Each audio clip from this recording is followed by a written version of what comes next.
Lumago ang pondo ng pag-ibig noong 2025. Maging ang mga miyembro umabot na sa 17 milyon.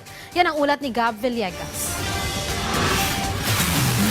Patuloy na napanatili ng Pag-ibig Fund ang mataas na dividend at return rates noong 2025. Umakyat sa 6.62% ang dividend rate ng regular savings at 7.12% naman ng MP2, mas mataas kumpara noong 2024. Nakapagtala rin ng record highs ang ahensya.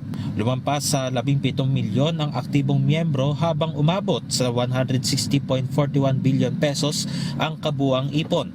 Ayon kay Pag-ibig Fund CEO Marilyn Acosta, patunay ito ng patuloy na tiwala ng mga miyembro.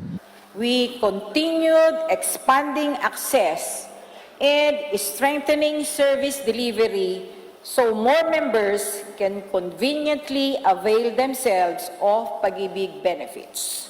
Umabot sa 140.54 billion pesos ang home loans at 94.16 billion pesos ang cash loans na napakinabangan ng 3.7 million ng mga miyembro. Halos 200 bilyong piso naman ang nakolektang loan payments na may 93.58% performing loans ratio. Inihayag naman ni Department of Human Settlements and Urban Development Secretary at Pag-ibig Chairperson Jose Ramon Aliling Jr. ang 3% subsidized interest para sa low at moderate income earners sa ilalim ng Expanded Pambansang Pabahay para sa Pilipino program at pinalawak na 4PH program na may kasamang vertical units. As the chairman po of Pag-ibig Fund, I assure our members and stakeholders that we will uphold strong governance and prudent stewardship so Pag-ibig Fund remains sustainable and our programs remain affordable.